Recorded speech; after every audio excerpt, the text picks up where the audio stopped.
လေမှာရှင်သန်နေထိုင်ရင်အမားနဲ့အမှန်ကိုခွဲခြားသိမြင်ဖို့အမောင်ခွင်းနဲ့အလင်းတိုင်းတစ်ခုလို့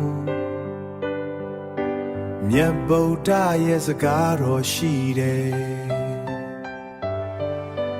ဗုဒ္ဓဘာသာဝင်တိုင်းရင်ထဲမှာဆွဲမထားရမယ်ဘုရားရှင်အဆူရဲ့အနှစ်ချုပ်ဆုံးမစကားသဗ္ဗပါပတ္တအကရဏံတေ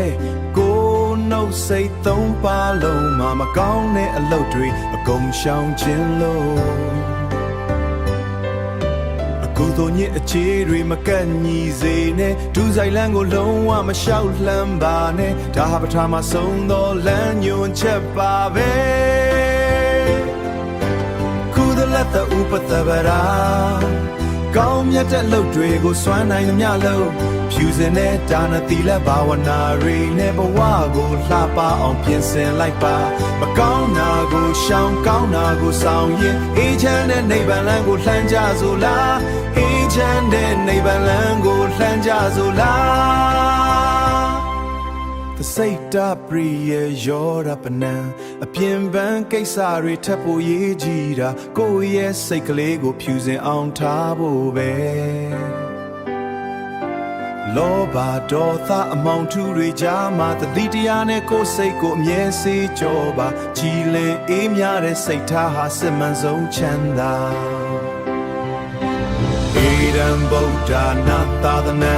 ဒါဟာကဘာအဆက်ဆက်ပွင့်ထွန်းခဲ့တဲ့လူမျိုးမရွေးဘာသာမရွှေ့လိုက်နာရင်လောကကြီးတစ်ခုလုံးငြိမ်းချမ်းသွားမှာအမှန်ပဲကုသလတ္တဥပတ္တဗရာကောင်းမြတ်တဲ့လုပ်တွေကိုစွမ်းနိုင်မျှလို့ဖြူစင်တဲ့ဒါနသီလဘာဝနာတွေနဲ့ဘဝကိုလှပအောင်ပြင်ဆင်လိုက်ပါမကောင်းတာကိုရှောင်ကောင်းတာကိုဆောင်ရင်အေးချမ်းတဲ့နိဗ္ဗာန်လမ်းကိုလှမ်းကြစို့လားအေးချမ်းတဲ့နိဗ္ဗာန်လမ်းကိုလှမ်းကြစို့လားမကောင်းတာကိုလုံးဝမလုပ်နဲ့ကောင်းတာကိုတော့မပြတ်လို့ဆောင်